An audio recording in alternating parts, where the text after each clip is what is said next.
اعوذ باللہ من الشیطان الرجیم بسم اللہ الرحمن الرحیم افحسبتم انما خلقناکم عبثا وانکم الینا لا ترجعون فتعالى اللہ الملک الحق لا الہ الا هو رب العرش الکریم ومن يدع مع الله إلها آخر لا برهان له به فإنما حسابه عند ربه إنه لا يفلح الكافرون وقل رب اغفر وارحم وأنت خير الراحمين صدق الله العظيم رب اشرح لي صدري ويسر لي أمري واحلل عقدة من لساني يفقهوا قولي۔ سورہ مومنون کی جو آخری 4 آیات ہیں بہت جامع ہیں، بہت پرجلال ہیں۔ افحسبتم، کیا تم نے یہ سمجھا تھا یا کیا تم نے یہ سمجھا ہے؟ اگر تو جو سلسلہ چلا آ رہا تھا گفتگو کا آیت نمبر 84 سے لے کر اور اختتام تک جو یہ سلسلہ ہے، جس کے بارے میں نے آپ کو بتایا تھا کہ قاری محمد صدیق المنشاوی ہیں کہ جنہوں نے بہت عمدہ قرأت کی ہے اس حصے کی، اگرچہ شروع کی آیات میں کوئی تکلف بلکہ تصنع بھی ہے، اور آخری یہ جو آیات ہیں یہ ان کا بھی حق ادا نہیں ہوا ہے، لیکن درمیانی آیات واقعہ یہ ہے کہ میں سمجھتا ہوں کہ سننے کے قابل ہے، اس کی ایک خاص کیفیت ہے جو قلب پر وارد ہوتی ہے۔ ان آخری آیات میں اگر اسی کے سلسلہ کلام کے ساتھ سمجھیں تو گویا کہ اللہ تعالیٰ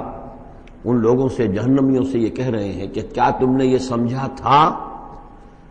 افحسبتم انما خلقناکم عبثا وانکم الینا لا ترجعون، کیا تم نے یہ سمجھا تھا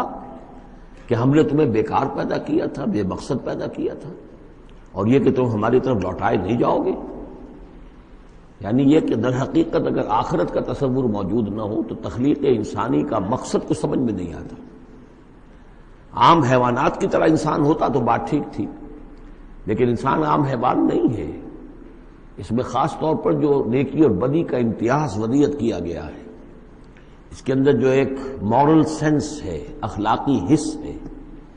کچھ چیزوں کو یہ برا سمجھتا ہے، کچھ چیزوں کو اچھا سمجھتا ہے، اور یہ یونیورسل ہے، یہ کسی ایک قوم یا ایک علاقے کے لوگوں کی بات نہیں ہے، یہ مورل ویلیوز جو ہے یہ پرماننٹ ہے، یونیورسل ہے، گلوبل ہے۔ تو آخر ان کا نتیجہ کیا ہے؟ گندم از گندم بروید، جو سے جو، گندم سے گندم اگنی چاہیے، جو سے جو، لیکن ہم دنیا میں تو دیکھتے ہیں کہ نیکی کا نتیجہ لازماً اچھا نہیں نکلتا اور بدی کا نتیجہ لازماً برا نہیں نکلتا۔ تو کوئی دوسری دنیا ہونی چاہیے، دوسری زندگی ہونی چاہیے۔ یہی دلیل ہے ایمان بالآخرت کے لیے، جس کو قرآن مجید مختلف مواقع پر استعمال کرتا ہے۔ چنانچہ سورہ آل عمران کے آخری رکوع میں ہم یہ دیکھ چکے ہیں، ربنا ما خلقت ھذا باطلا سبحانک فقنا عذاب النار، گویا کہ وہی بات یہاں ہے۔ اور اگر اسے اس پچھلے سلسلہ کلام سے علیحدہ سمجھیں تو ترجمہ ہوگا کیا تم نے یہ سمجھا ہے؟ یہ گویا کہ اب مجھ سے اور آپ سے اللہ تعالیٰ مخاطب ہیں،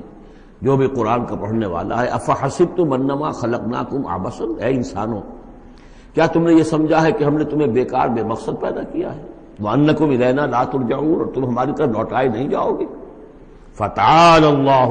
الملک الحق، تو بہت بلند و بالا ہے بادشاہ جو سچا بادشاہ ہے، الملک ہے۔ ظاہر بات ہے کہ کوئی بادشاہ دنیا میں ایسا نہیں ہو سکتا کہ جو اپنے غداروں کو سزا نہ دے، وفاداروں کو خلعتیں نہ دے، جاگیریں نہ دے، انعامات نہ دے۔ دنیا کا نظام چل نہیں سکتا جزا و سزا کے بغیر۔ تو وہ الملک القدوس الملک الحق کیسے ممکن ہے کہ وہ اپنے جانثاروں، وفاداروں، تابع داروں، ان کو کوئی اجر و ثواب نہ دے، ان کی کوئی قدر افزائی نہ کرے، ان کی جو جانثاریاں ہیں ان کا انہیں کوئی صلہ نہ دے، اور جو ان کے غدار تھے، اس کے باغی تھے، انہیں کوئی سزا نہ دے؟ کیسے ممکن ہے؟ وہ تو بادشاہ ہے، بہت بلند و بالا، اور بادشاہ برحق ہے۔ لا الہ الا ہو، اس کے سوا کوئی معبود نہیں۔ رب العرش الکریم، وہ بہت عزت والے عرش کا مالک ہے۔ ومن يدع مع اللہ الہا آخر، اور جو کوئی بھی پکارے گا اللہ کے ساتھ کسی اور الہ کو، یعنی اللہ کے ساتھ پکارنا ہے، اللہ کو بھی پکار رہا ہے، کسی اور کو بھی پکار رہا ہے، لا برہان لہ بہ، اس کے لیے، اس کے حق میں، اس کے تائید میں کوئی برہان، کوئی دلیل موجود نہیں ہے۔ فإنما حسابہ عند ربہ، تو اس کا حساب جو ہے اس کے رب کے پاس ہے، اللہ تعالیٰ اس سے حساب لے لے گا۔ انہ لا یفلح الکافرون، اس میں کوئی شک نہیں ہے کہ ایسے کافر فلاح نہیں پائیں گے۔ وقل رب اغفر وارحم وانت خیر الراحمین، اور دعا کرو کہ پروردگار ہمیں معاف فرما، ہمیں بخش دے اور ہم پر رحم فرما، اور یقیناً تو تمام رحم کرنے والوں میں سب سے بہتر رحم کرنے والا ہے۔ سورۃ النور۔ اب یہاں 14 وہ جو صورتیں تھیں جو میں نے عرض کیا جو مکیات ہیں مسلسل، ان میں سے ایک سورہ حج کے بارے میں اور ایک سورہ رعد کے بارے میں بھی بعض لوگوں کا خیال ہے کہ وہ مدنی ہیں، لیکن واقعہ یہ ہے کہ جن کو بھی مکی اور مدنی صورتوں کے مزاج سے واقفیت ہو گئی ہے، جو اس کو پہچانتے ہیں، وہ جانتے ہیں کہ یہ سارا سلسلہ جو ہے مکیات کا ہے اور ان میں کوئی مدنی صورت نہیں ہے۔ کہیں کہیں کسی مدنی آیت کا شامل ہو جانا یہ بالکل علیحدہ بات ہے، لیکن یہ کہ اب ان 14 صورتوں کے بعد اب یہ ہے واحد صورت مدنی ہے اور یہ سورۃ النور ہے۔ یہ سن 6 کے آس پاس نازل ہوئی ہے، سن 6 ہجری، اور اس میں ایک بہت اہم واقعہ جو آیا ہے وہ حضرت عائشہ صدیقہ رضی اللہ تعالی عنہا پر جو تہمت لگائی تھی منافقین نے، اور اس میں سب سے بڑا رول تو تھا رئیس المنافقین عبداللہ ابن ابی کا، لیکن یہ کہ اور دوسرے منافقین بھی اور ان کے ساتھ ہی کچھ سادہ لوح مسلمان بھی اس فتنے میں کہیں شریک ہو گئے تھے، متاثر ہو گئے تھے، اور یہ کافی یوں سمجھیے کہ خود حضور صلی اللہ علیہ وسلم کے لیے بھی اور حضرت عائشہ صدیقہ کے لیے تو بہت ہی زیادہ تکلیف کا اور کرب کا یہ دور رہا ہے۔ بسم اللہ الرحمن الرحیم۔ سورۃ انزلناها وفرضناها وانزلنا فیها آیات بینات لعلکم تذکرون۔ یہ ایک سورت ہے، یہ انداز کسی اور سورت کا نہیں ہے، اس انداز میں اس کا آغاز، اور سورۃ نکرہ کو اگر تفخیم کے لیے مانا جائے تو یہ ایک عظیم سورت ہے جو ہم نے نازل کی ہے اور ہم نے اس کو لازم کیا ہے تم پر، فرض کیا ہے تم پر۔ وانزلنا فیہا آیات بینات، اور اس میں ہم نے اتنی بڑی روشن آیات نازل کی ہیں، لعلکم تذکرون، تاکہ تم یاد رکھو، تاکہ تم نصیحت اخذ کرو۔ اس سورہ مبارکہ کا جوڑا جو ہے وہ آپ کو 8 مکی صورتوں کے بعد پھر جا کر ملے گا، اور وہ ہے سورہ احزاب۔ ان دونوں میں بڑی گہری مناسبت ہے اور تقریباً حجم بھی برابر ہے، دونوں 9 رکوعوں پر مشتمل ہیں، اگرچہ اس کی آیات جو ہیں یہ چونکہ بعد میں نازل ہوئی ہے تو 9 رکوع 64 آیات میں ہے، وہاں 9 رکوع 73 آیات میں ہے، وہ پہلے نازل ہوئی، وہ سن 5 میں نازل ہوئی، یہ سن 6 میں نازل ہوئی، لیکن دونوں میں آیت نمبر 35 سورہ احزاب کی بھی سورہ نور کی بھی نہایت اہم ہے، ایمان کی حقیقت اور اسلام کی کیفیات کے بارے میں۔ الزانیۃ والزانی فاجلدوا من کل واحد منہما 100 جلدہ، زنا کرنے والی عورت ہو خواہ زنا کرنے والا مرد ہو، ہر ایک کو ان میں سے 100 کوڑے مارے جائیں۔ ولا تأخذکم بہما رأفۃ فی دین اللہ، اور تمہیں اللہ کے اس دین کے معاملے میں نہ روک دے کوئی شے ان کے اوپر مہربانی کے راستے سے، نہ تمہیں روک لے پکڑ لے، لا تأخذکم بہما، ان کے ساتھ نرمی اور ان کے ساتھ شفقت، فی دین اللہ، اللہ کے دین میں، یہ اللہ کا دین ہے، اللہ کی شریعت ہے، یہ اللہ کی حد ہے، اور اس حد کے اجرا میں کسی کی ہمدردی، کسی کے ساتھ تمہارا تعلق، تمہاری دل کی نرمی، تمہاری شفقت یہ کہیں آڑے نہ آ جائے۔ ان کنتم تؤمنون باللہ والیوم الآخر، اگر تم ایمان رکھتے ہو اللہ پر اور یوم آخر پر۔ یہ جو حد ہے یہ ہے اصل میں زانی زانیہ جو غیر شادی شدہ ہو اس کے لیے 100 کوڑے ہیں، یہ حد ہے جو قرآن میں آئی ہے۔ زانی اور زانیہ اگر شادی شدہ ہے تو اس کی حد قرآن میں نہیں ہے، لیکن وہ سنت رسول صلی اللہ علیہ وسلم سے ثابت ہے، اور شریعت اسلامی کا چونکہ جو اس کی سورسز ہیں، اس کی ایک بنیاد ہے اللہ کی کتاب، اور دوسری بنیاد جو انڈیپینڈنٹلی قرآن مجید سے آزاد ہو کر ایک مستقل بنیاد ہے، مستقل سورس ہے، وہ سنت رسول ہے صلی اللہ علیہ وسلم۔ تو رجم کا جو حکم ہے وہ سنت سے ہے، اور جیسا کہ میں آپ کو بتا چکا ہوں اصل میں یہ اس قاعدہ کلیہ کے تحت ہے کہ سابقہ شریعت میں، شریعت موسوی میں بعض احکام وہ تھے کہ جن کی نفی نہیں آئی ہے، اور انہیں جو قتل نبی اکرم صلی اللہ علیہ وسلم نے اس امت کے اندر بھی جاری رکھا ہے۔ ان میں سے یہ 2 حکم جو ہیں بہت اہم ہیں، ایک قتل مرتد کا حکم ہے، اور دوسرے زانی اور زانیہ جو شادی شدہ ہو اس کے سنسار کیے جانے کا حکم ہے۔ وَلْيَشْهَدْ عَذَابَهُمَا طَائِفَةٌ مِّنَ الْمُؤْمِنِينَ، اور چاہیے کہ جب انہیں یہ حد جاری کی جا رہی ہو، سزا دی جا رہی ہو، تو اس وقت موجود رہیں اور دیکھیں کچھ لوگ اہل ایمان میں سے، یعنی یہ پبلک میں ہو۔ اس لیے کہ اصل میں جو فلسفہ ہے اسلام میں جو سزاؤں کا اور تعزیرات کا اور حدود کا، وہ ڈیٹرنٹ کا ہے کہ ایسی سزا ہو کہ جس سے بہت سو کو عبرت ہو جائے۔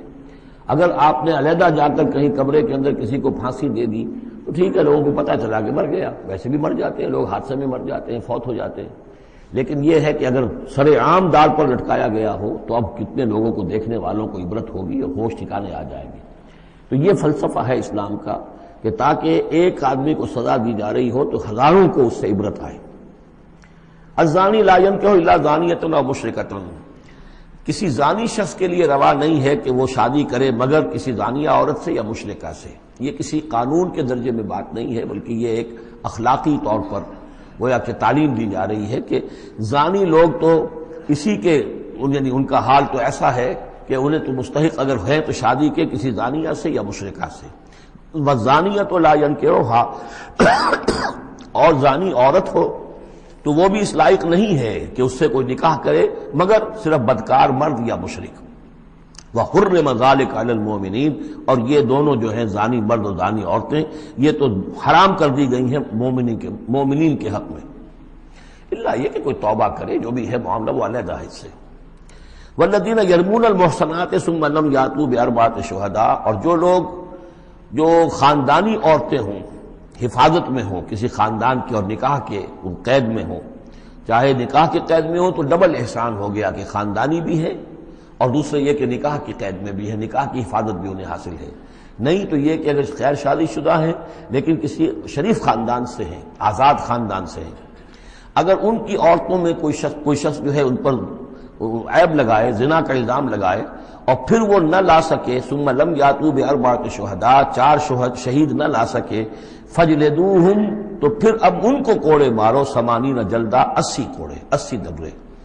ولا تقبلوا لهم شہادۃ ابدا، اور ان کی شہادت اب کبھی آئندہ قبول نہ کرو، واولئک هم الفاسقون، اور یقیناً یہی لوگ فاسق اور نافرمان ہیں۔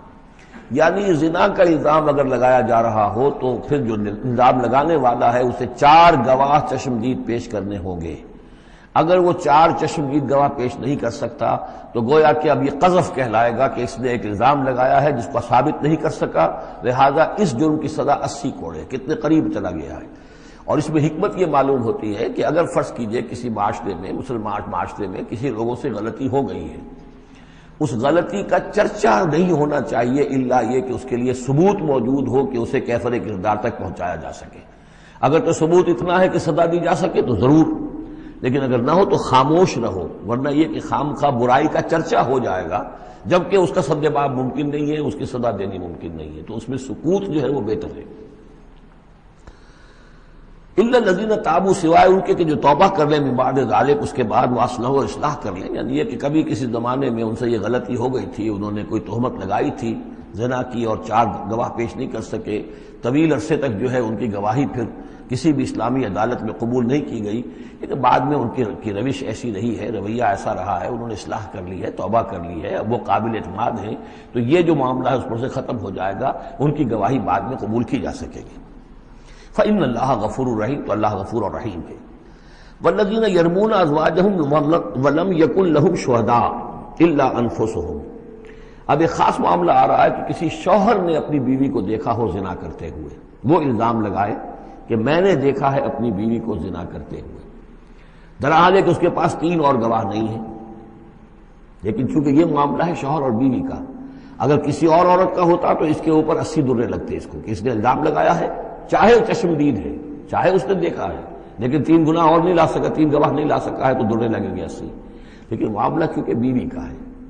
اس کے لیے خاص قانون ہے، اس کو لعان کہتے ہیں۔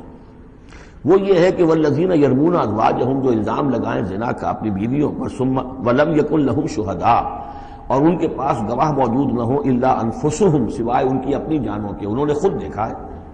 فشہادۃ احدہم 4 شہادات باللہ، تو یہ ایک شخص کی گواہی بھی 4 گواہیاں شمار کی جائیں گی جبکہ وہ قسم کھائے اللہ کی، انہ لمن الصادقین، کہ وہ سچا ہے، حلفیہ بیان کرے۔ والخامسۃ، اور پانچویں بات یہ کہ وہ یہ کہے کہ ان لعنت اللہ علیہ ان کان من الکاذبین، کہ اگر میں جھوٹا ہوں تو مجھ پر اللہ کی لعنت ہو۔ 4 مرتبہ قسم کھا کر گواہی دینا، گویا کہ وہ 4 گواہوں کی گواہی کے قائم مقام ہو جائے گا، جبکہ پھر وہ یہ بھی کہے کہ اگر میں جھوٹا ہوں تو اللہ کی لعنت مجھ پر ہو، لعنت اللہ علی الکاذبین ان کان من الکاذبین ویدنو عنہ العذاب۔ اب عورت کیا کرے گی جس کے اوپر اس کی بیوی جو ہے اس پر جو الزام لگایا گیا ہے، اگر وہ اس پر سے عذاب ٹل جائے گا، ٹل جائے گی سزا اور یہ حد عورت سے، ان تشہد 4 شہادات باللہ، کہ وہ بھی قسم 4 مرتبہ کھائے اللہ کی، انہ لمن الکاذبین، کہ یہ میرا شوہر جو مجھ پر الزام لگا رہا ہے جھوٹا ہے، والخامسۃ، اور 5ویں بات وہ یہ کہے ان غضب اللہ علیہا ان کان من الصادقین، کہ اگر میرا یہ شوہر اس الزام میں سچا ہے تو مجھ پر اللہ کا غضب آئے۔ اس انداز میں پھر یہ کہ عورت کے اوپر پھر حد جاری نہیں ہوگی، اور اگر شوہر کے 4 قسمیں کھا کر الزام لگانے اور پھر یہ کہ اللہ تعالیٰ کی لعنت اپنے اوپر طلب کرنے اگر جھوٹا ہو، اس کے بعد اگر بیوی خاموش رہتی ہے، وہ جوابی طور پر قسم نہیں کھاتی 4، اور نہ یہ کہتی ہے کہ اگر یہ سچا ہو تو مجھ پر اللہ کا غضب ہو، تو پھر اس پر حد جاری ہو جائے گی۔ لیکن اگر وہ بھی قسم کھا لے 4 قسمیں، اور یہ کہ ساتھ ہی یہ بھی کہے کہ اگر یہ سچا ہو اور واقعی اس کا الزام درست ہو مجھ پر، تو مجھ پر اللہ کا غضب نازل ہو جائے، تو پھر یہ کہ عذاب ٹل جائے گا، دنیا کی سزا اسے نہیں ملے گی۔ وَلَوْلَا فَضْلُ اللَّهِ عَلَيْكُمْ وَرَحْمَتُهُ، اور اگر اللہ کا فضل اور اس کی رحمت تمہارے شامل حال نہ ہوتی، وَأَنَّ اللَّهَ تَوَّابٌ رَحِيمٌ، تو گویا کہ یہاں پہ محذوف ہے کہ اگر اللہ کا فضل اور اس کی رحمت شامل حال نہ ہوتی تو تم بہت غلط راستے پر پڑ جاتے، تم کوئی بہت بڑا قدم اٹھا دیتے۔ وہ جو بھی واقعہ اب آگے آ رہا ہے یہ اس کے لیے تمہید ہے۔ وَأَنَّ اللَّهَ تَوَّابٌ حَكِيمٌ، یقیناً اللہ تعالیٰ بہت توبہ کو قبول فرمانے والا اور حکمت والا ہے۔ إِنَّ الَّذِينَ جَاءُوا بِالْإِفْكِ عُصْبَةٌ مِّنكُمْ، جن لوگوں نے یہ طوفان اٹھایا ہے، جن لوگوں نے تہمت تراشی ہے حضرت عائشہ صدیقہ رضی اللہ تعالی عنہا پر، یہ تمہارے ہی ایک گروہ ہے، تم ہی میں سے ہیں۔ لا تحسبوہ شرا لکم، اسے تم اپنے لیے برا نہ سمجھو، بل ہوا خیر لکم، بلکہ یہ بھی تمہارے لیے خیر ہے۔ اس کے ذریعے سے اللہ تعالیٰ تمہارے سامنے اب اس سبل میں ہدایات دے گا، قوانین بتا دے گا، شریعت کے جو احکام ہیں وہ نازل ہو رہے ہیں، اس کے لیے گویا کہ یہ واقعہ جو ہے ایک تقریب بن گیا، ایک ذریعہ بن گیا۔ واقعہ اچھی طرح نوٹ کر لیجئے کہ غزوہ بنی مستلق میں حضور سن 6 کا ہے یہ واقعہ، ہجری کا تشریف لے گئے تھے۔ جب وہاں سے واپس آ رہے تھے تو جہاں رات کو ایک جگہ پر قیام تھا، اور حضرت عائشہ صدیقہ جو ہے ایک ہودج میں علیحدہ ہوتی تھی، جیسے جس کو کہ اٹھا کر جو لوگ آتے تھے حمال وہ اٹھا کر اسے اونٹ پر رکھ دیتے تھے، اور جہاں پر پڑا ہوا وہ ہودج اونٹ پر سے اتار کر نیچے رکھ دیا۔ تو رات کو کہیں قضائے حاجت کے لیے نکلی، پیشاب وغیرہ کی حاجت ہوئی، وہ کہیں گئی، وہاں کچھ دیر لگ گئی، اور دیکھا واپس آ کر تو کہیں ہار اپنا گر گیا تھا، اس ہار کو دیکھنے کے لیے واپس گئیں۔ اتنی دیر میں وہ حمال آئے، اور حضرت عائشہ بہت دبلی پتلی تھی، انہیں اندازہ نہیں ہوا کہ اس ہودج میں اس وقت ام المومنین موجود نہیں ہے۔ انہوں نے اٹھایا اور وہ کوچ کا وقت ہو گیا تھا، اونٹ کے اوپر رکھا اور قافلہ چل دیا۔ اب یہ آئیں واپس تو اب دیکھا کہ وہ تو قافلہ جا چکا، ہکا بکا کیا کریں، تنہا ہے، رات کا وقت ہے۔ اس وقت انہوں نے بڑی عقل مندی سے کام لیا کہ اب اگر میں قافلے کے پیچھے دوڑی چلی تو پتہ نہیں میں کسی غلط راستے پر مڑ جاؤں، اور پھر وہ تلاش بھی نہیں کر سکیں گے مجھے، تو بہتر یہ کہ میں یہیں پر بیٹھی رہوں، تاکہ انہیں جب بھی خیال ہوگا کہ اس ہودج کے اندر جو ہے ام المومنین عائشہ صدیقہ موجود نہیں ہے تو وہ تلاش میں پھر یہیں آئیں گے۔ تو وہاں بیٹھی ہوئی تھی، رات کا وقت تھا، نیند آ گئی، سو گئی، اس سے آپ کا چہرہ بھی کھل گیا۔ تو ایک صاحب تھے صحابہ میں سے صفوان ابن معطل، ان کی ڈیوٹی یہ ہوتی تھی کہ وہ لشکر کے پیچھے پیچھے چلتے تھے۔ لشکر چل رہا ہے تو ذرا فاصلے سے کہ کہیں کوئی گری پڑی چیز رہ گئی ہو، کہیں کوئی بیمار ہو وہ چل نہ پایا ہو لشکر کے ساتھ اور رہ گیا ہو پیچھے، تو پیچھے وہ دیکھ بھال کرتے ہوئے آتے تھے۔ انہیں دور سے نظر آیا کہ یہاں کوئی شے پڑی ہوئی ہے، گٹھڑی سی پڑی ہے کوئی، تو جا کر دیکھا، حضرت عائشہ کو پہچان لیا، اور وہ کہتے ہیں کہ میں نے اس لیے پہچان لیا کہ حجاب کی آیت کے نازل ہونے سے پہلے میں نے انہیں دیکھا تھا۔ حجاب کی آیت نازل ہوئی ہے سورہ احزاب میں، سورہ احزاب 1 سال پہلے نازل ہو چکی ہے، تو جب تک حجاب کی آیت نہیں آئی تھی ظاہر بات ہے کہ وہاں پردہ نہیں تھا، کوئی نقاب نہیں اوڑھتی تھی خواتین، اور نہ امہات المومنین، لہذا پہچانتے تھے۔ تو وہ چونکہ چہرہ کھلا ہوا تھا ام المومنین کا، تو انہوں نے کہا انا للہ و انا الیہ راجعون، یہ الفاظ جو کہے تو حضرت عائشہ کی آنکھ کھل گئی، اور وہ پھر اٹھ کر بیٹھی، انہوں نے اپنا کپڑا درست کیا۔ لیکن پھر انہوں نے یہ کیا صفوان ابن معطل نے کہ اپنا اونٹ بٹھا دیا خاموشی کے ساتھ، حضرت عائشہ اس پر سوار ہو گئیں اور وہ آگے اس کی وہ نکیل پکڑ کر وہ چلتے گئے اور قافلے میں پہنچ گئے۔ وہاں عبداللہ ابن ابی نے شور مچا دیا کہ خدا کی قسم تمہارے نبی کی یہ بیوی جو بچ کر نہیں آئی ہے، مطلب یہ کہ یہ تو اب یہ معاملہ جو رہا ہے تنہائی رہی ہے، علیحدہ رہے ہیں، تو گویا کہ زنا کا معاملہ ہو گیا ہے۔ یہ اس کی جو بھی اس کی گندی سوچ تھی، ظاہر بات ہے کہ مکھی تو گندگی پر بیٹھتی ہے، اس کو تلاش رہتی ہے گندگی کی، اس کے لیے تو یہ ایک موقع مل گیا اسکینڈل اٹھانے کا۔ یہ اسکینڈل بڑھتے بڑھتے ایک طوفان بن گیا، اور اس میں بعض جو ہیں بہت ہی مخلص لوگ بھی، حضرت حسان ابن ثابت رضی اللہ تعالیٰ عنہ جو دربار نبوی کے گویا کہ سرکاری شاعر تھے، ان کا بھی معاملہ اس کے اندر ایسا ہو گیا کہ وہ بھی ملوث ہو گئے۔ تو یہ ہے واقعہ افک کا۔ لیکن اس کے بعد قرآن مجید میں پھر یہ آیات نازل ہوئیں، اللہ تعالیٰ نے برات کر دی، اور پھر یہ کہ ان کی پاک دامنی اور پاک بازی جو ہے وہ ثابت ہو گئی، اور اس کے بعد یہ معاملہ رفع دفع ہو گیا۔ ان الذين جاءوا بالافك عصبة منكم لا تحسبوه شرا لكم بل هو خير لكم لكل امرئ منهم ما اكتسب من الاثم۔ اس میں جس شخص نے بھی جو گناہ کمایا ہے وہ اس کو مل جائے گا، اس کے حصے میں درج ہو جائے گا۔ والذی تولى كبره، اور جس نے اس کا سب سے بڑا حصہ وصول کیا، یہ ہے عبداللہ ابن ابی جس نے اسکینڈل اٹھایا اور اسے بڑی قوت کے ساتھ شدت کے ساتھ پھیلایا۔ والذی تولى كبره منهم له عذاب عظیم، اس کے لیے تو پھر بہت بڑا عذاب ہے۔ لولا اذ سمعتموہ، مسلمانوں تمہیں کیا ہو گیا، کیوں نہ ایسا ہوا کہ جب تم نے یہ سنا تھا، ظن المؤمنون والمؤمنات بانفسہم خیرا، تو مومن مرد اور مومن عورتیں اپنے بارے میں اچھا گمان کرتی، یعنی یہ کہ حضرت عائشہ کے بارے میں ان کے بارے یہ گمان ہونا چاہیے تھا، انہیں فوراً کہہ دینا چاہیے تھا، وقالوا ھذا افک مبین، اور وہ کہتے فوراً کہ یہ تو کوئی بہت بڑی تہمت ہے۔ لولا جاؤوا علیہ باربعۃ شہداء، کیوں نہیں وہ لے کر آئے 4 گواہ، اگر تو ان کے پاس گواہ تھے یہ بات کہنے کے لیے تب تو زبان کھولنی چاہیے تھی، اگر 4 گواہ نہیں تھے تو انہیں زبان بند رکھنی چاہیے تھی۔ فَإِذْ لَمْ تَأْتُوا بِالشُّهَدَاءِ، اس لیے کہ یہ 4 گواہوں والی آیت جو ہے یہ سورہ نساء میں اتر چکی تھی، سورہ نساء سن 4 میں آ چکی ہے، وہ ابتدائی احکام جو تھے کہ 4 گواہ ہونے چاہیے اس معاملے کے اندر، یہ آیت سورہ نساء میں آ چکی ہے۔ تو فرمایا کہ یہ کیوں نہیں 4 گواہ لے کر آئے، فَإِذْ لَمْ تَأْتُوا بِالشُّهَدَاءِ، اگر وہ 4 گواہ نہیں لا سکے، فَأُولَٰئِكَ عِندَ اللَّهِ هُمُ الْكَاذِبُونَ، تو یقیناً اللہ کے نزدیک اور قانون اسلامی کے نزدیک پھر وہی جھوٹے ہیں۔ وَلَوْلَا فَضْلُ اللَّهِ عَلَيْكُمْ وَرَحْمَتُهُ، اور اگر نہ ہوتا اللہ کا فضل اس کی رحمت تمہارے شامل حال فی الدنیا والآخرہ، دنیا میں اور آخرت میں بھی، لَمَسَّكُمْ فِيمَا أَفَضْتُمْ، تو تم پر پڑتی اس چیز پر کہ جس کا چرچا تم نے کیا ہے، عذاب عظیم، بہت بڑا عذاب۔ استلقونه بألسنتكم، یہ اصل میں انسانوں کی ایک عام کمزوری ہوتی ہے، اس طرح کی بات جو ہے بس ادھر سے سنی ادھر بیان کر دی، ادھر سے آگے بیان ہو گئی، جنگل کی آگ کی طرح اس قسم کی خبریں جو ہیں وہ پھیل جاتی ہیں۔ استلقونه بألسنتكم، جبکہ تم اسے لے رہے تھے اپنی زبانوں سے، یعنی یہ کہ ایک زبان سے دوسری زبان کو، اور زبان سے نکلی اور کوٹھے چڑھی والی جو ایک کہاوت ہمارے ہاں ہے، اس طریقے سے آسانی سے وہ بات پھیلتی چلی گئی۔ وَتَقُولُونَ بِأَفْوَاهِكُمْ، اور تم کہہ رہے تھے اپنے منہوں سے، مَا لَيْسَ لَكُمْ بِهِ علم، جس کے لیے تمہارے پاس کوئی علم نہیں تھا، کوئی دلیل نہیں تھی، کوئی بنیاد نہیں تھی، کوئی گواہی نہیں تھی، کوئی معلومات کی کوئی سورسز نہیں تھی۔ وَتَحْسَبُونَهُ هَيِّنًا، اور تم اسے سمجھ رہے تھے کہ بہت ہلکی بات ہے، معمولی سی بات ہے۔ وَهُوَ عِندَ اللَّهِ عَظِيمٌ، جبکہ یہ اللہ کے نزدیک بہت بڑی بات ہے۔ کسی پر بھی، کسی مسلمان خاتون پر بھی اس طرح کی تہمت لگا دینا بہت بڑی بات ہے۔ کھجا یہ کہ بازی بارش بابا ہم بازی، کہ ام المومنین عائشہ صدیقہ رضی اللہ تعالی عنہ زوج رسول صلی اللہ علیہ وسلم، اور یہ چیز جو ہے بہت بڑی ہے۔ وَلَوْلَا إِذْ سَمِعْتُمُوهُ قُلْتُمْ مَا يَكُونُ لَنَا أَن نَّتَكَلَّمَ بِهَٰذَا، کیوں نہ ایسا ہوا کہ جب تم نے یہ سنا تھا تو تم کہتے کہ ہمارے لیے بالکل جائز نہیں ہے کہ ہم یہ بات زبان سے نکالیں۔ سبحانک، اللہ تو پاک ہے، ھذا بہتان عظیم، یقیناً یہ بہت بڑا بہتان ہے۔ یعظکم اللہ ان تعودوا لمثلہ، اللہ تعالیٰ تمہیں نصیحت کر رہا ہے مبادا تم دوبارہ پھر اس قسم کی کسی معاملے کے اندر اسی طریقے سے اعادہ کرو اور دوبارہ اسی کوئی حرکت کرو، ابداً کبھی بھی، ان کنتم مؤمنین، اگر تم مومن ہو۔ وَيُبَيِّنُ اللَّهُ لَكُمُ الْآيَاتِ، اور اللہ تعالیٰ تمہارے لیے اپنی آیات کو واضح کر رہا ہے، واللہ علیم حکیم، اللہ علیم اور حکیم ہے۔ ان الذين يحبون ان تشيع الفاحشة في الذين آمنوا لهم عذاب الیم، بے شک وہ لوگ جو یہ چاہتے ہیں کہ اہل ایمان میں بے حیائی کا چرچا ہو جائے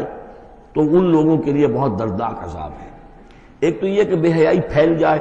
تشیع الفاحشہ شائع ہو جائے، بے حیائی عام ہو جائے، جو لوگ اس کے لیے، اب ظاہر بات ہے کہ آج کل تو کاروبار کے لیے، اپنے اخبار بیچنے کے لیے، اس کی جو ہے اشاعت بڑھانے کے لیے نئی سے نئی قسم کی رنگین تصویریں شائع کی جا رہی ہیں، یہ سارا کچھ ہو رہا ہے۔ کسی شے کا اشتہار دینا ہو، عورت کی تصویر ساتھ ہوگی، یہ سارا کچھ جو ہو رہا ہے، تو یہ لوگ کون ہیں کہ جو اس بے حیائی کو، بے پردگی کو یہ در حقیقت اس معاشرے میں پھیلا رہے ہیں؟ تو وہ لوگ کہ جو چاہتے ہیں کہ معاشرے کے اندر بے حیائی پھیلے، اور ایک اس کا مفہوم یہ بھی ہے کہ اگر کہیں ایسی کوئی غلط حرکت ہوئی ہے اور اس کا چرچا ہو گیا، یہ آج ہمارے اخبارات کے اندر بہت بڑے پیمانے پر ہو رہا ہے، یہ اسکینڈل شائع کر دیتے ہیں۔ اب وہ بات صحیح بھی ہے یا نہیں، غلط ہے تب بھی، لیکن ایک بات ہے، اس کا چرچا ہو گیا، پورے دنیا کے اندر پہنچ گئی۔ اب ظاہر بات ہے کہ بچے بھی پڑھتے ہیں، بچیاں بھی پڑھتی ہیں، ان کے لیے تو گویا کہ یہ ایک ان کی معلومات کا ایک کھاتہ کھل گیا کہ ایسا بھی ہوتا ہے۔ جس طریقے سے آج کل ہو رہا ہے معاملہ، اس کے جس طریقے سے اخبارات میں شائع کیا جا رہا ہے، تو اس کی اس اشاعت کے اندر خرابی کا پہلو زیادہ ہے، مضر پہلو زیادہ ہے۔ اگر ہے بھی ایسا معاملہ، اگر تو سزا کے قابل ہے تو گواہی دو اور سزا دلواؤ، اور ایسی سزا ہو کہ جس سے ایک کو سزا ہو اور ہزاروں کو ہوش آ جائے، اور اگر نہیں ہے تو خاموش ہو، اس کے اوپر زبان کھولنا بھی جو ہے در حقیقت بہت بڑا جرم ہے۔ ان الذين يحبون ان تشيع الفاحشة في الذين آمنوا لهم عذاب أليم في الدنيا والآخرة، دنیا میں بھی اور آخرت میں بھی۔ واللہ یعلم وانتم لا تعلمون، اللہ جانتا ہے اور تم نہیں جانتے۔ ولولا فضل اللہ علیکم ورحمتہ،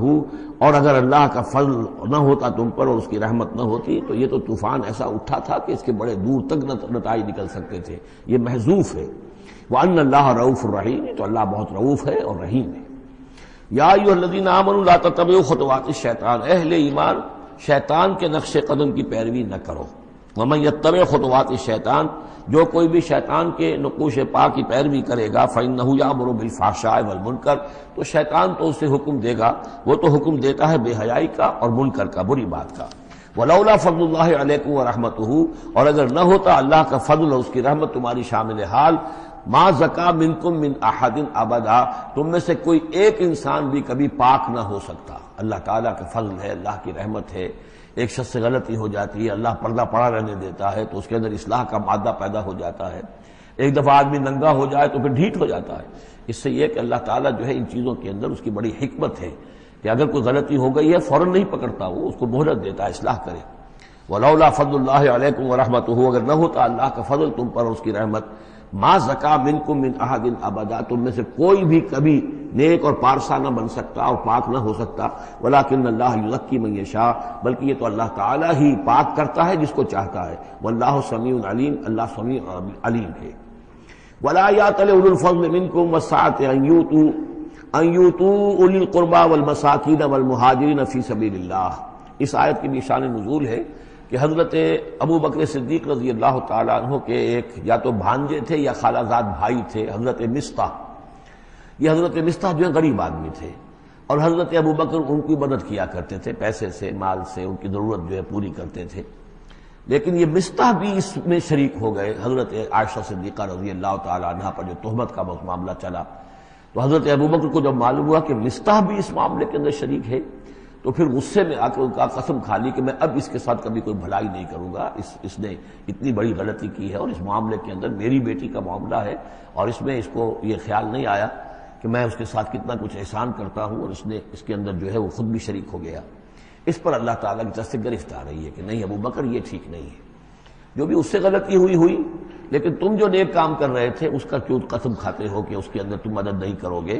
ولا یأتل اولو الفضل منکم، اور نہ قسم کھائیں جو فضل والے ہیں، درجے والے ہیں تم میں سے، جن میں اللہ نے فضیلت دی ہے، نیکی میں بھی، ایمان میں بھی فضیلت دی ہے، دولت میں بھی فضیلت دی ہے، وسعت، اور جنہیں کشادگی دی ہے، مال کی کشادگی دی ہے، ان یؤتوا اولی القربى، کہ وہ کوئی صلہ رحمی کریں اپنے قرابت داروں کے ساتھ، کچھ دیں مال اور صدقہ و خیرات دیں اپنے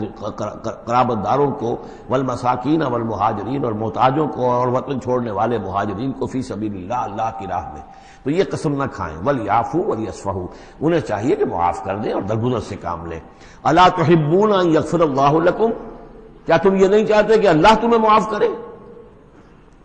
یعنی اے ابو بکر اگر تم یہ چاہتے ہو، تم سے بھی تو کوئی خطا آخر ہو جاتی ہے، اللہ معاف فرماتا ہے، کیا تم نہیں چاہتے کہ اللہ تمہاری خطاؤں سے درگزر کرے؟ الا تحبون ان یغفر اللہ لکم، کیا تم نہیں پسند کرتے اس کو کہ اللہ تمہیں معاف کرے؟ اس پر اس آیت کو سنتے ہی حضرت ابوبکر صدیق کے الفاظ یہ نقل کیے گئے، بلا یا ربنا انا نحب، کیوں نہیں پروردگار ہم ضرور چاہتے ہیں کہ تو ہمیں معاف فرما دے۔ انہوں نے اپنی قسم کا کفارہ دیا اور اس کے بعد جو بھی وہ کرتے تھے ان کے ساتھ بھلائی اور نیکی اس سلسلے کو جاری کر دیا۔ واللہ غفور رحیم، اور اللہ تعالی غفور ہے اور رحیم ہے۔ ان الذین یرمون المحصنات الغافلات المؤمنات، یقیناً وہ لوگ کہ جو تہمت لگاتے ہیں ان پاک دامن عورتوں پر کہ جو غافل ہیں، جن کو ان چیزوں کا ہوش بھی نہیں ہے، جن کا گمان بھی ادھر نہیں گیا، المومنات اہل ایمان میں سے، لعنوا فی الدنیا، ایسی معصوم اور پاک دامن عورتوں پر جو تہمت لگانے والے ہیں ان پر پھٹکار ہے دنیا میں بھی اور آخرت میں بھی، ولہم عذاب عظیم، اور ان کے لیے بہت بڑا عذاب ہے۔ یوم تشہد علیہم السنتہم وایدیہم، جس دن کے ان کے خلاف گواہی دیں گے، تشہد علیہم، علی کو نوٹ کر لیجئے، جس دن کے ان کے خلاف گواہی دیں گے، السنتہم ان کی اپنی زبانیں گواہی دیں گی، وایدیہم ان کے اپنے ہاتھ گواہی دیں گے، وارجلہم ان کے پاؤں گواہی دیں گے، بما کانوا یعملون، اب جو کچھ عمل وہ کر رہے تھے۔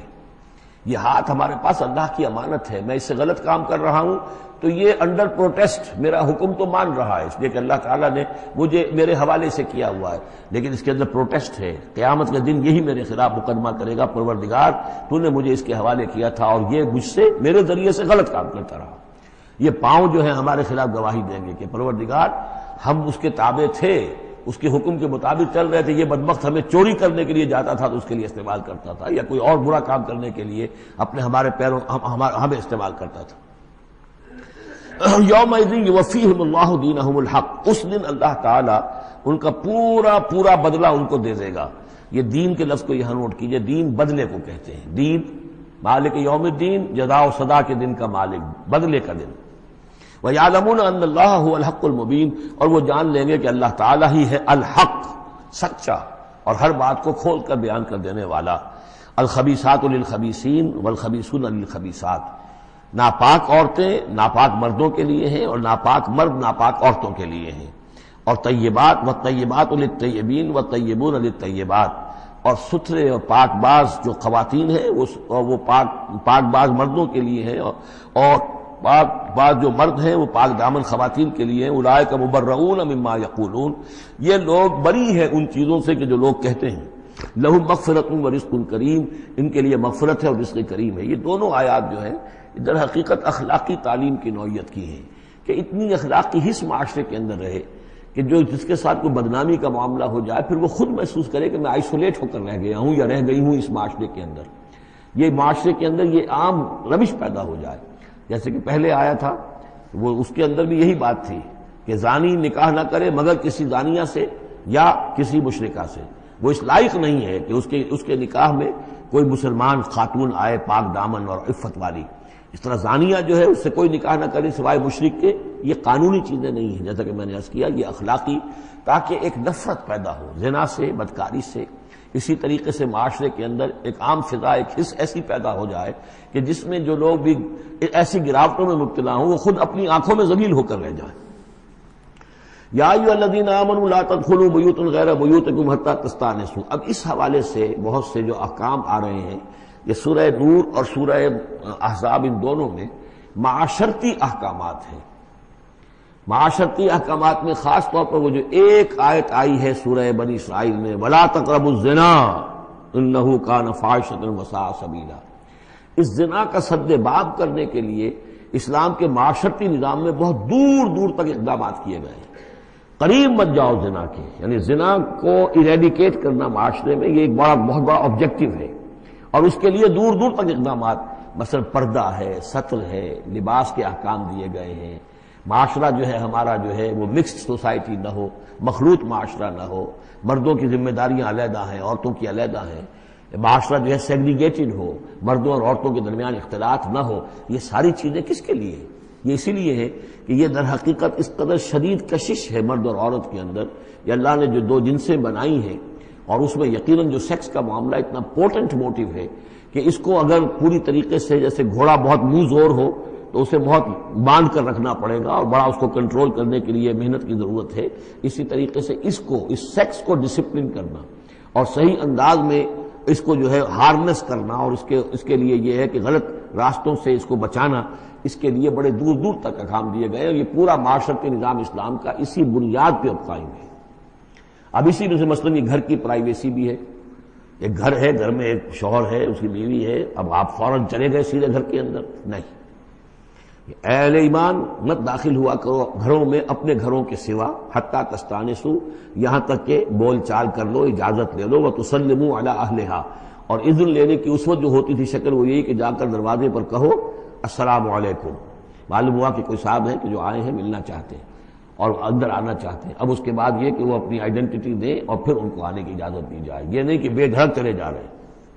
ذالکم خیر لکم لعلکم تذکرون، یہی تمہارے لیے بہتر ہے تاکہ تم نصیحت حاصل کرو۔ فإن لم تجدوا فیہا احدا فلا تدخلوها، اگر اس گھر میں کوئی نہ ہو تو پھر اس میں داخل مت ہو، حتی یؤذن لکم، یہاں تک کہ تمہیں اجازت دی جائے۔ جو گھر کا مالک ہے وہ اگر اجازت دے کہ ہاں میرا گھر اس وقت خالی ہے تم اس میں جا سکتے ہو، ورنہ یہ کہ خالی گھر کے اندر جہاں کوئی نہیں ہے داخلے کی اجازت نہیں ہے۔ وَإِن قِيلَ لَكُمْ، اور اگر کہا جائے تم سے ارجعوا، چلے جاؤ، لوٹ جاؤ، اس وقت میں ملنے کے لیے تیار نہیں ہوں یا میں اپنی کسی مشغولیت میں ہوں، فارجعوا، تو لوٹ جاؤ۔ اب دیکھیے یہ آداب ہیں۔ ہمارے ہاں یہ ہے کہ آپ پہنچ گئے، نہ ٹائم لیا ہوا ہے نہ پہلے سے طے ہے، آپ سمجھتے ہیں کہ مجھے ریسیو کرنا اس کا فرض ہے، کیوں نہیں ملا؟ اس نے انکار کر دیا تو اس کا مطلب یہ کہ بڑا متکبر ہے اور بہت یہ جو ہے شخص جو ہے، یہ نہیں۔ اگر تو آپ وقت طے کر کے گئے ہیں تو اس کا فرض ہے کہ وہ آپ کو ریسیو کرے اور آپ کو وقت دے، لیکن اگر آپ اچانک چلے گئے ہیں تو آپ کو اس کی پرائیویسی پر آپ جو ہے حملہ آور نہیں ہو سکتے۔ وہ اپنے کس کام میں ہے، کس مشغولیت میں ہے، اس کی کیا اہمیت ہے، آپ تو اس کو نہیں جانتے۔ اگر وہ گھر والا کہہ دیتا ارجعوا، وَإِن قِيلَ لَكُمْ ارْجِعُوا فَارْجِعُوا، تو لوٹ جاؤ، هُوَ أَزْكَىٰ لَكُمْ، یہی تمہارے لیے زیادہ پاک ہے، پاک بازی کا معاملہ، وَاللَّهُ بِمَا تَعْمَلُونَ عَلِيمٌ، اور جو کچھ تم کر رہے ہو اللہ اس سے واقف ہے۔ لَيْسَ عَلَيْكُمْ جُنَاحٌ أَن تَدْخُلُوا بُيُوتًا غَيْرَ مَسْكُونَةٍ، اس میں کوئی حرج نہیں ہے کہ تم داخل ہو جایا کرو ایسے گھروں میں کہ جن میں سکونت نہیں ہے، جس میں کوئی لوگ رہتے نہیں ہیں، ریزیڈینشل نہیں ہے۔ اب گوڈاؤنز ہیں، اب ایسا تو نہیں کہ گوڈاؤنز میں آپ نہیں جا سکتے، سامان پڑا ہوا گودام ہے آپ جا سکتے۔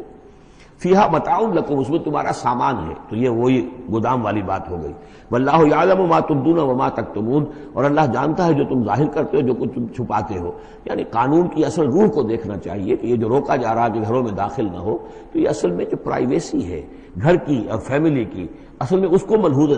خاطر رکھا جا رہا ہے، نہ یہ کہ آپ کہیں کہ صاحب ہم گودام میں بھی داخل نہیں ہو سکتے جب تک کہ پرمیشن جو لکھی ہوئی ہے وہ ہمیں مل نہ جائے۔ قل للمؤمنین یغضوا من ابصارہم، اہل ایمان سے یہ کہیے اے نبی کہ وہ اپنی نگاہوں کو ذرا نیچا رکھا کریں، وَيَحْفَظُوا فُرُوجَهُمْ، اور اپنی شرمگاہوں کی حفاظت کریں۔ ذَلِكَ أَزْكَىٰ لَهُمْ، یہی ان کے لیے زیادہ پاکیزہ ہے اور زیادہ بہتر ہے۔ ان اللہ خبیر بما یصنعون، یقیناً اللہ تعالیٰ باخبر ہے اس سے کہ جو وہ کر رہے ہیں۔ وَقُل لِّلْمُؤْمِنَاتِ يَغْضُضْنَ مِنْ أَبْصَارِهِنَّ، اسی طرح مومن عورتوں سے بھی کہہ دیجئے وہ بھی اپنی نگاہیں نیچی رکھا کریں، وَيَحْفَظْنَ فُرُوجَهُنَّ، اور وہ بھی اپنے سطر کو پوری طریقے سے ملحوظ رکھیں اور اپنی شرمگاہوں کی حفاظت کریں۔ وَلَا يُبْدِينَ زِينَتَهُنَّ، اور انہیں نہیں چاہیے کہ وہ اپنی زینت اور سنگھار کو ظاہر کریں، الا ما ظہر منہا، سوائے اس کے کہ جو از خود ظاہر ہو جائے۔ وَلْيَضْرِبْنَ بِخُمُرِهِنَّ، اور چاہیے کہ وہ اپنے گریبانوں کے اوپر اپنی اوڑھنیوں کے بکل مار لیا کریں، بِخُمُرِهِنَّ عَلَىٰ جُيُوبِهِنَّ، یہ خمرہن جمع ہے خمار کی، خمار کہتے ہیں اوڑھنی۔ ایک دوسرا لفظ جو ہے وہ آئے گا سورہ احزاب میں، ان دونوں الفاظ کو علیحدہ علیحدہ رکھیے۔ تو یہ ہے کہ اپنے گریبانوں کے اوپر، گویا کہ یہ بھی پرانا ہمیشہ سے لباس، عورت کے لباس میں اوڑھنی بھی تھی اور عورت کے لباس میں چادر بھی تھی۔ چادر وہ لے کر نکلتی تھی جب گھر سے باہر جاتی تھی، اور اوڑھنی وہ رکھتی تھی جبکہ گھر کے اندر ہوتی تھی۔ یہی جو ہماری تہذیب کے اندر ہے، یہ عرب کی تہذیب میں پہلے بھی تھا۔ چہرے کا پردہ نہیں تھا عرب میں، چادر وہ لے کے جاتی تھی تو چادر اپنے اوپر ڈالتی تھی، اور مرد بھی چادر کے بغیر نہیں ہوتے تھے، نہ کوئی مرد بغیر چادر کے نہ عورت، بلکہ چادر ہی سے ایک شخص کا رتبہ معین ہوتا تھا۔ کسی کی چادر بڑی شاندار ہے، دوشالہ اوڑھا ہوا ہے، بہت قیمتی ہے، تو وہ بڑا آدمی ہے، وہ سردار ہے۔ کسی کے بیچارے کی جو ہے معمولی سی چادر ہے۔ اور اسی لیے اس حدیث میں آتا ہے کہ جو شخص تکبر کرتا ہے، الکبر ردائی، تکبر جو ہے وہ تو میری چادر ہے۔ اور یہ عرب میں یہ بڑا کسی شخص کی توہین کرنی ہوتی تھی، اس کی چادر گھسیٹتے تھے، گویا کہ اس کی عزت جو ہے اس کو کھینچ لیا ہے۔ تو اللہ فرماتا ہے کہ جو تکبر کرتا ہے وہ گویا میری چادر گھسیٹ رہا ہے میرے کندھے سے۔ اس درجے جو ہے اللہ تعالیٰ جو ہے اس میں اپنی توہین محسوس کرتا ہے۔ تو وہ اپنی ان اوڑھنیوں کے بکل مار لیا کریں اپنے گریبانوں پر، یعنی یہ کہ یہ انسان کے لیے، عورت کے لیے یہ اس کی زینت کا ایک بہت بڑا حصہ ہے، اس کی جو بھی چھاتی ہے اس کے لیے ایک اضافی کرتا اس نے پہنا ہوا ہے، لیکن کرتے کے اوپر مزید جو ہے یہ ایک بکر اس کی اوڑھنی کا ہو۔ ولا یبدین زینتہن، اس کے سینے کے اوپر یہ اضافی ہو جائے گا، ولا یبدین زینتہن، اور نہ وہ ظاہر کرے اپنی زینت کو۔ اب یہ ہے جو محرموں کی فہرست آ رہی ہے جس کے سامنے عورت کھلے چہرے کے ساتھ آ سکتی ہے بلا حجاب، اور یہ اتنی طویل فہرست جو دی گئی ہے، آخر سوچنا چاہیے کہ اللہ تعالیٰ نے یوں ہی ایکسرسائز ان فیوٹیلٹی تو نہیں کی ہے۔ کیا فرق ہے اگر ایک عورت کے چہرے کا پردہ نہیں ہے، وہ باہر نکلتی ہے چادر لے کر،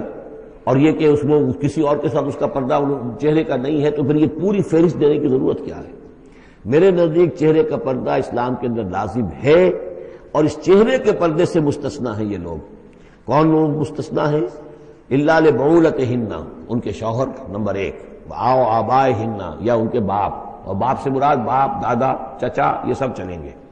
او آبائے بعولتہن، یا ان کے شوہروں کے باپ،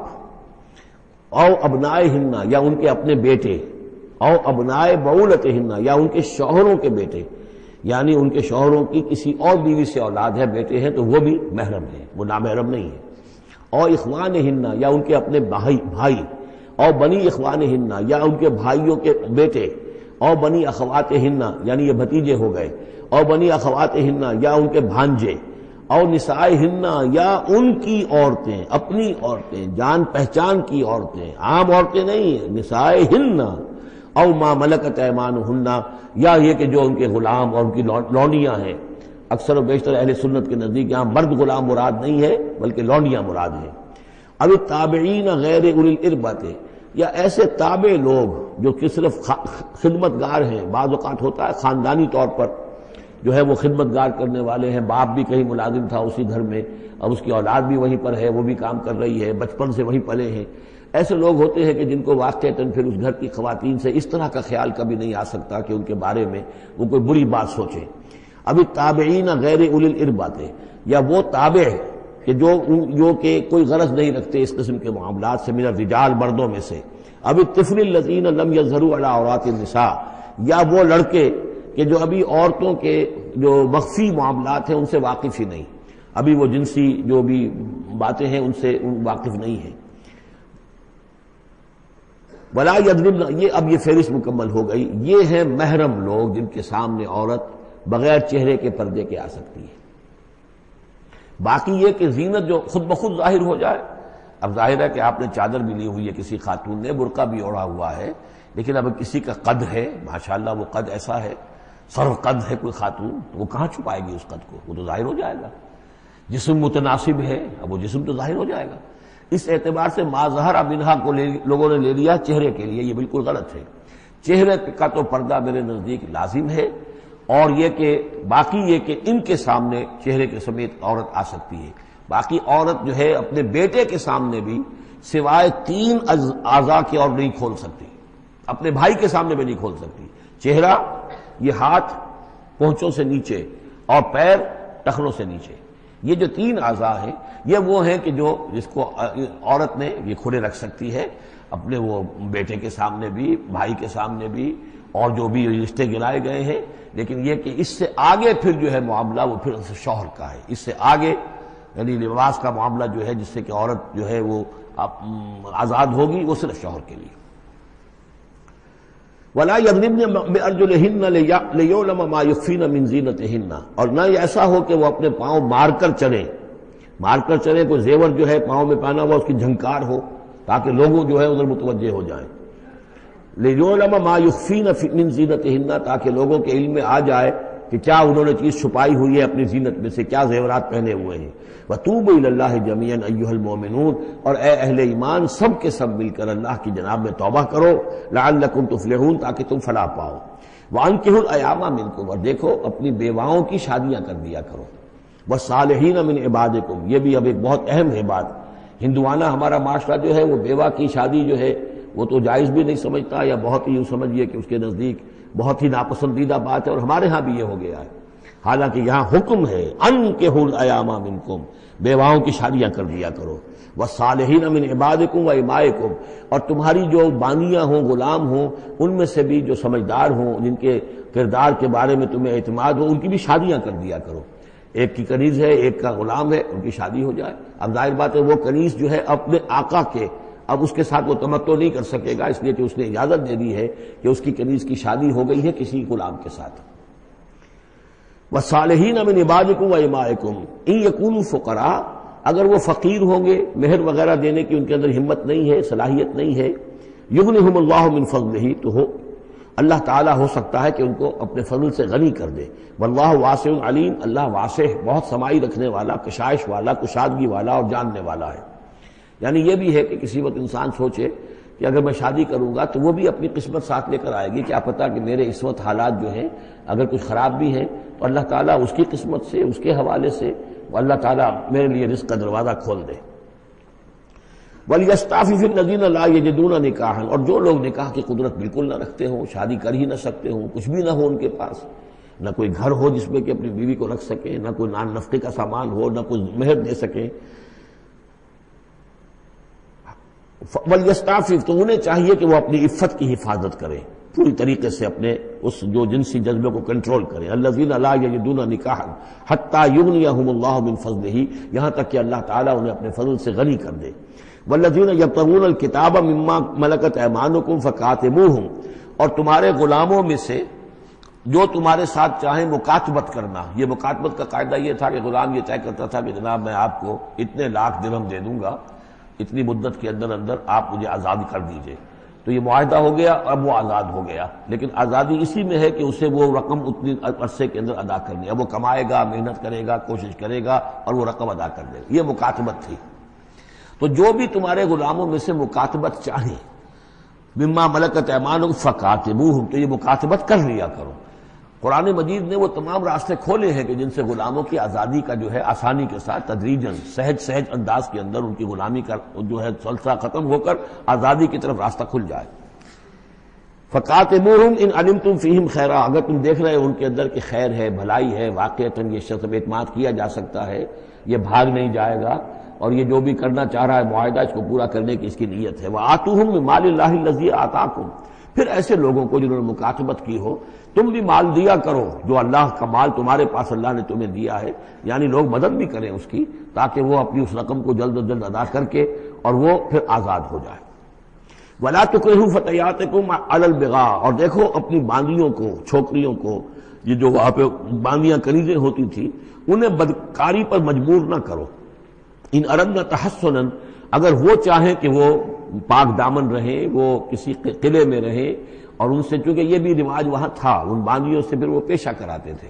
اب یہ اصل میں اصلاح ہو رہی اس معاشرے کی اور اس کے اندر ان چیزوں کو رفتہ رفتہ روکا جا رہا ہے. جیسے سورہ نساء میں آیا تھا، ایسا بھی ہوتا تھا کہ باپ کی بیویاں جو ہیں اپنی جو سوتیلی مائیں ہیں انہیں اپنے گھر میں ڈال لیا. لیکن یہ ساری چیزیں رفتہ رفتہ ایک ایک کر کے پھر ان کی بندش ہوئی ہے. تو وہ اپنی لونڈیوں سے پیشہ کراتے تھے اور کمائی خود کھاتے تھے. تو فرمایا یہ بہت غلط ہے. لِتَبْتَغُوا عَرَضَ الْحَيَاةِ الدُّنْيَا، تاکہ تم حاصل کرو دنیا کی زندگی کا سامان.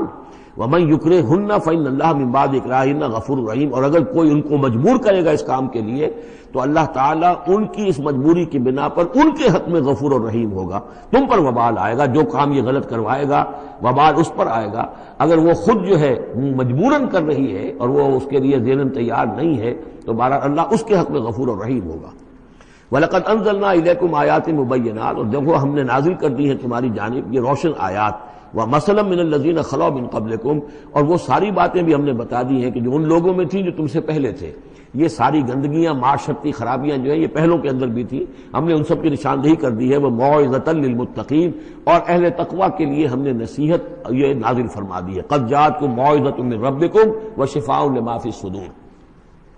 اب یہ 5واں رکوع آ رہا ہے اور یہ ہمارے اس منتخب نصاب کا جو دوسرا حصہ ہے ایمان کی بحث، اس کے ضمن میں یہ بہت اہم درس ہے. اور یہ آیت نمبر 35 جو آ رہی ہے یہ قرآن مجید کی عظیم ترین آیات میں سے ہے. اس سورہ مبارکہ کی بھی آیت نمبر 35 اور سورہ احزاب میں بھی بالکل ٹھیک یہی نمبر آیت نمبر 35 آپ کو ملے گی. یہ ایمان پر اور وہ اسلام کی کیفیات پر قرآن مجید کی عظیم ترین آیات ہیں. اللہ نور السماوات والارض، اللہ آسمانوں اور زمین کا نور ہے. مثل نورہ، اس پر ایمان کی مثال، اس کے نور ایمان کی مثال ایسی ہے کمشکاتن، جیسے ایک ایک طاق ہے، فیہا مصباح، اس میں ایک چراغ روشن ہے، المصباح فی زجاجہ، وہ چراغ جو ہے چمنی کے اندر ہے، شیشہ ہے اس کے اوپر، جیسے لالٹینیں ہوتی تھی پچھلے زمانے میں، گلوب کے ساتھ جو ہے وہ لیمپ ہوتے تھے۔ الزجاجۃ کأنہا کوکب دری، اور وہ شیشہ چمک رہا ہے جیسے کہ ایک چمکدار ستارہ ہو، یوقد من شجرۃ، اور اس مصباح میں، اس دیے میں، اس چراغ میں جلایا جا رہا ہے تیل، کس کا؟ ایک شجرہ مبارکہ زیتونہ کا، ایک ایسا مبارک درخت زیتون کا، لا شرقیۃ ولا غربیہ، جو نہ شرقی ہے نہ غربی ہے، یعنی یہ کہ درخت ہے، جھنڈ ہے ایک، اب اگر تو اس جھنڈ کے مشرق میں کوئی درخت ہے تو صبح کی دھوپ تو انہیں ملے گی، شام کی نہیں ہوگی، مغرب میں ہے تو شام کی دھوپ مل جائے گی، صبح کی نہیں ملے گی، ایک علیحدہ کھڑا ہوا ہے کوئی، جس کے نہ ادھر کوئی اور ہے نہ ادھر کوئی اور درخت ہے، تو پورے دن کی تمازت دھوپ کی جو ہے وہ جذب کر رہا ہے۔ اور ایسے درخت کا جو روغن زیتون ہوتا تھا وہ بہت صاف شفاف، اسی کی مثال دی جا رہی ہے کہ نہ شرقی ہے نہ غربی ہے، وہ کسی جانب سے اوٹ میں ہے ہی نہیں، یکاد زیتھا یضیء، اس کا جو روغن ہے وہ بھڑک اٹھنے کو بیتاب ہے، قریب ہے کہ روشن ہو جائے، وَلَوْ لَمْ تَمْسَسْهُ نَارٌ، چاہے اسے ابھی آگ نے چھوا ہی نہ ہو، نور علی نور، جب آگ مس کر جائے، چھو جائے تو پھر نور علی نور ہے، وہ بھڑک اٹھتا ہے۔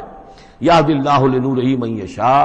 اللہ تعالی ہدایت فرماتا ہے اپنے نور کی جانب جس کو چاہتا ہے، وَيَضْرِبُ اللَّهُ الْأَمْثَالَ لِلنَّاسِ، اور اللہ تعالی مثالیں بیان کرتا ہے لوگوں کے لیے، وَاللَّهُ بِكُلِّ شَيْءٍ عَلِيمٌ، اور اللہ ہر چیز کا کما حقہ علم رکھتا ہے۔ یہ اصل میں ایمان کے لیے، اس کے اجزائے ترکیبی کے لیے بہترین تمثیل ہے، جس کو میں پہلے بیان کرتا رہا ہوں کہ ایک ہے فطرت، انسانی فطرت، اگر فطرت سلیم ہے تو اس کے اندر یہ ایمانی حقائق موجود ہیں، معرفت خداوندی موجود ہے، البتہ اس پر کوئی پردے آ گئے ہیں، اس کے اوپر جو ہے کچھ غلاف پڑ گئے ہیں، اور جب آتی ہے وہی وہ اس کو ایکٹیویٹ کرتی ہے، آیات الہیہ جو ہیں، آیات قرآنیہ، وہ اندر کے اندر جو ڈورمنٹ اس کی کانشسنس ہے ایمان کی، اس کو ایکٹیویٹ کر کے شعور پر لے آتی ہے۔ اس کو یوں سمجھے کہ جیسے تیل ہے، اب تیل ایک ہے کڑوا تیل، جس سے کہ ہم دیے کبھی جلایا کرتے تھے، اب تو شاید ہی کہیں آپ نے دیکھا ہو دیا کس کو کہتے ہیں، لیکن اس میں وہ کڑوا تیل جو جلتا تھا، تو کڑوا تیل خود آگ نہیں پکڑ سکتا، اس میں بتی ڈالنی پڑتی تھی، کوئی کپڑے کی بتی ہے بٹکر، یا یہ کہ وہ روئی کی بتی بنائی ہے، اس بتی کا پھر آگ لگاتے تھے تو جل تو رہا ہے تیل، لیکن بواسطہ بتی، براہ راست وہ تیل جلنے کی پوزیشن میں نہیں ہے۔ لیکن ایک تیل ہے پیٹرول، اس کو جو کڑوے تیل سے روشنی حاصل کرنے کے لیے جتن کرنے پڑ رہے ہیں آپ کو جلانے کے لیے، اور پیٹرول گویا کہ بیتاب ہے، وہ بھڑک اٹھنے کو بیتاب ہے، ذرا سی چنگاری قریب آئی اور بھڑک گیا۔ اسی طریقے سے انسانوں کی طباع کا فرق ہے، کچھ لوگوں کی جو فطرت ہے اتنی سلیم ہوتی ہے، اتنی نیکی ہوتی ہے اس کے اندر، کہ جیسے ہی وہی سامنے آئی، آئینہ جگمگا اٹھا ایک دم، اس لیے کہ اوپر غبار ہے ہی نہیں، اس کے اوپر کوئی اور جو ہے پردے پڑے ہوئے ہیں ہی نہیں۔ یہ مثال صدیقین کی ہے جو میں نے کل بھی آپ سے عرض کیا تھا، کہ جیسے کہ حضور نے فرمایا میں نے جس کے سامنے بھی دعوت ایمان رکھی، اس نے کچھ نہ کچھ توقف اور تردد ضرور کیا، سوائے ابو بکر کے کہ ایک لحظے کا بھی توقف نہیں کیا۔ یہ اس لیے کہ ان کی فطرت اتنی سلیم تھی، گویا کہ وہ پیٹرول تھا ان کے اندر جو بھڑک اٹھنے کو بیتاب تھا، کہ ذرا قریب بھی اگر دیاسدائی آ گئی تو بھڑک اٹھے۔ لیکن کچھ لوگ وہ تھے کہ جن کا تیل اتنا صاف اور پاک نہیں تھا، ان میں کوئی تکدر تھا، انہیں وقت لگ گیا، اگر چاہیے کہ بالآخر وہ ایمان لے آئے، لیکن یہ کہ کچھ اس میں بتی ڈالنی پڑی، کوئی اس کے لیے محنت کرنی پڑی۔ السابقون الاولون من المہاجرین والانصار والذین اتبعوہم بإحسان، پھر وہ لوگ ہیں جو بعد میں درجہ بدرجہ پھر ان کے بعد آتے چلے گئے۔ تو اسی طریقے سے ایمان کی مثال ہے کہ یہ روغن فطرت یا نور فطرت، نور روح، روحانی نور جو ہمارے اندر ہے نور تجلی بھی اسی خاک میں پنہاں، غافل تجرا صاحب ادراک نہیں ہے، وہ جو ہماری روح کے اندر ہے، روح ملکوتی کے اندر جو نور ہے، یہ نور اور باہر سے جو قرآن کا نور، وحی کا نور آیا، ان دونوں کے نور کے اجتماع سے پھر نور علی نور کی کیفیت پیدا ہوئی۔ اب وہ نور ایمانی جو ہے وجود میں آ گیا۔ اللہ نور السماوات والارض مثل نورہ کمشکاۃ فیہا مصباح المصباح فی زجاجہ، اور ذہن میں رکھیے یہ ہمارا جو پنجر ہے پسلیوں کا، اس کی واقعتاً طاق کی سی شکل ہے، یہ نیچے سے چوڑا ہو رہا ہے، اوپر سے تنگ ہو رہا ہے، طاق ایسے ہی ہوتے تھے، ڈائفرام جو ہے وہ اس طاق کا گویا کہ فلور ہے جو ہمارے ایبڈومینل کیویٹی کو چیسٹ کیویٹی سے علیحدہ کرنے والا عضو ہے، اور دل رکھا ہوا ہے اس کے اوپر، یہ گویا کہ چراغ ہے۔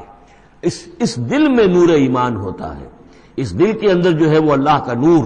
اور یہ نور بنا ہے دو چیزوں سے، ایک وہ نور فطرت جو اس کے اندر موجود تھا اس کی روح کے اندر، اور ایک نور وحی۔ ان دونوں کے اجتماع سے نور علی نور، وہ نور جو ہے وہ نور ایمان کی شکل میں اس قلب کے اندر جو ہے وہ جاگزی ہوا اور قلب منور ہو گیا۔ المصباح فی زجاجہ، الزجاجۃ کأنہا کوکب دری یوقد من شجرۃ مبارکۃ زیتونۃ لا شرقیۃ ولا غربیہ یکاد زیتها یضیء ولو لم تمسسہ نار نور علی نور یہدی اللہ لنورہ من یشاء۔ یہ نور علی نور ہے، دو نوروں کے جمع ہونے سے یہ نور ایمان وجود میں آیا، نور فطرت، نور وحی۔ اور اللہ تعالیٰ ہدایت دیتا ہے اپنے نور کی جس کو چاہتا ہے، اور اللہ یہ مثالیں لوگوں کے لیے بیان کرتا ہے۔ باقی اللہ کو تو ہر شے کا کما حقہ علم ہے، مثال کی ضرورت انسانوں کے لیے ہے کہ جو ان لطیف حقائق کو ایسے ہی خود نہیں سمجھ سکتے۔ اب جن لوگوں کے دلوں میں یہ نور ایمان پیدا ہو جاتا ہے، ان کی ایک جھلک دکھائی جا رہی ہے کہ ان کی شخصیت، ان کی زندگی کی دلچسپیاں کیا ہوتی ہیں۔ فی بیوت اذن اللہ ان ترفع ویذکر فیہا اسمہ، ان گھروں میں جن کا کہ اللہ نے حکم دیا کہ انہیں بلند کیا جائے، یعنی مساجد۔ بلند کرنے سے مطلب یہ ہے کہ ان کو نمایاں بنایا جائے۔ ہر مسلمان آبادی میں معلوم ہو کہ مسجد ایک نمایاں شے ہے، یہ ضروری نہیں کہ اس کی ڈیکوریشن ہو، اس کے اوپر جو ہے خام خواہ تکلفات میں پیسے خرچ کیے جائیں، لیکن یہ کہ ایک تو یہ کہ وہ نمایاں ہونی چاہیے، معلوم ہو کہ اس آبادی کا مرکز یہ ہے۔ نمبر دو یہ ہے کہ ترفع، اس کو ہر طریقے سے، ہر معنوی گندگی سے بھی پاک رکھا جائے۔ وَيُذْكَرَ فِيهَا اسْمُهُ، اس میں اس کا نام لیا جائے۔ يُسَبِّحُ لَهُ فِيهَا بِالْغُدُوِّ وَالْآصَالِ، یہ جو صاحب ایمان لوگ ہیں جن کے دلوں میں ایمان کی قندیلیں روشن ہیں، یہ تسبیح کرتے ہیں اللہ کی ان گھروں کے اندر، صبح کے وقت بھی اور شام کے وقت بھی۔ رجال، وہ جواں مرد، لا تلہیہم تجارت ولا بیع عن ذکر اللہ واقام الصلاۃ، جن کو غافل نہیں کر سکتی نہ کوئی تجارت، نہ کوئی خرید و فروخت اللہ کی یاد سے اور نماز کے قائم کرنے سے، وایتاء الزکاۃ اور زکوٰۃ کے ادا کرنے سے۔ یخافون یومن، یہ سب کچھ کر کے بھی وہ ڈرتے رہتے ہیں، لرزاں و ترساں رہتے ہیں، کانپتے رہتے ہیں اس دن کے تصور سے، تتقلب فیہ القلوب والابصار، جس میں کہ دل بھی الٹ جائیں گے اور نگاہیں بھی الٹ جائیں گی۔ لیجزیہم اللہ احسن ما عملوا، تاکہ اللہ تعالیٰ ان کو بدلے میں دے بہترین جزا ان کے اعمال کی، ویزیدہم من فضلہ، اور اضافہ کرے اپنی طرف سے اپنے فضل میں سے۔ واللہ یرزق من یشاء بغیر حساب، اور اللہ تعالیٰ چاہتا ہے دیتا ہے جس کو چاہتا ہے بغیر حساب۔ اللہم ربنا اجعلنا منہم، یہ تو مومن صادق کے لیے ایمان ان کے دلوں میں ہے، اس کی تمثیل یہ ہے، اور ان کے کردار کی جھلک یہ ہے۔ اب ایک ہے بین بین کے لوگ، ایمان تو نہیں ہے لیکن کچھ نہ کچھ نیکی کے کام کرتے ہیں، کچھ اپنے دل کی تسلی کے لیے، کچھ اپنے ضمیر کو مطمئن کرنے کے لیے۔ ان کی نیکی حقیقی نیکی نہیں ہے۔ وہ لیس البر ان تولوا وجوہکم قبل المشرق والمغرب، اس آیت کو ذہن میں رکھیے۔ والذین کفروا، اور جو لوگ ایمان سے تہی ہیں، محروم ہیں، کافر ہیں، ان کی نیکیاں، ان کے اعمال کیا ہیں؟ کسراب، جیسے ریت ہو، سراب ہو، بقیعۃ، ایک چٹیل میدان میں، یحسبہ الظمآن ماء، پیاسا سمجھتا ہے کہ پانی ہے، حتی اذا جاءہ، یہاں تک کہ وہ جب وہاں پہ گھسٹ کر بھی پہنچتا ہے تو معلوم ہوتا ہے لم یجدہ شیئا، کچھ نہیں پاتا وہاں پر، ووجد اللہ عندہ، اور اللہ کو پاتا ہے وہاں موجود، فوفاہ حسابہ، تو اللہ تعالیٰ اس کا حساب اسے پورا چکا دیتا ہے۔ واللہ سریع الحساب، اور اللہ جو ہے حساب چکانے میں دیر نہیں لگاتا۔ یعنی یہ جو نیکیاں ہوتی، جھوٹی نیکیاں، ملمے کی نیکیاں، حقیقی ایمان نہیں ہے، ایمان باللہ نہیں ہے، ایمان بالآخرت نہیں ہے، لیکن یوں ہی کچھ نہ کچھ نیکیاں ہیں، کچھ خدمت خلق کے کام ہے، اس طرح کی چیزیں اللہ کی نگاہ میں ان کی کوئی وقت نہیں۔ اس کے لیے پہلے ایک مثال سورہ ابراہیم میں آ چکی ہے، دوسری مثال یہ کہ یہ نیکیاں سراب کے مانند ہیں، جنہیں پیاسا سمجھتا ہے کہ یہ پانی ہے، حقیقت میں پانی نہیں ہے۔ اب تیسرا جو کردار ہے وہ یہ ہے کہ جن کے دلوں میں، جن کی زندگیوں میں یہ جھوٹ موٹ کی نیکی بھی نہیں ہے، نفس پرستی اور دنیا پرستی، اور ان کے اندر ہر طرح کی گندگی جو ہے وہ آ چکی ہے۔ ان کی مثال کیا ہے؟ او کظلمات فی بحر لجی، یا جیسے کہ اندھیرے ہوں ایک بڑے گہرے سمندر میں، یغشاہ موج، اس کے اوپر ایک موج چڑھی ہوئی ہو، من فوقہ موج، اس کے اوپر ایک اور موج ہو، من فوقہ سحاب، اور اوپر جو ہے بادل بھی ہوں۔ یعنی اندھیری رات ہے، کوئی روشنی نہیں، اوپر بادل ہے، نہ چاند اور ستاروں کی کوئی روشنی نہیں آ رہی، اور اس کے ساتھ ہی یہ ہے کہ موج کے اوپر موت چڑھی ہوئی ہے. ظلمات بعضها فوق بعض، یہ اندھیروں پر اندھیرے ہیں. اذا اخرج یدہ لم یکد یراہا، جب وہ اپنا ہاتھ نکالتا ہے تو اس کو بھی نہیں دیکھ سکتا، جسے ہم کہتے ہیں اپنے محاورے میں ہاتھ کو ہاتھ سجائی نہیں دیتا. وَأَلَّمْ يَجْعَلِ اللَّهُ لَهُ نُورًا، اور جس کو اللہ تعالیٰ ہی نے کوئی نور عطا نہ کیا ہو، فما لہ من نور، تو اس کے لیے پھر کہیں کوئی نور نہیں ہے. یہ وہ لوگ ہیں کہ جن کی زندگیاں کسی ملمے کی نیکی سے بھی خالی ہیں، اندھیارے ہی اندھیارے ہیں. ظلمات فوق بعضها فوق بعض. بارک اللہ لی ولکم فی القرآن العظیم ونفعنی وإیاکم بالآیات والذکر الحکیم.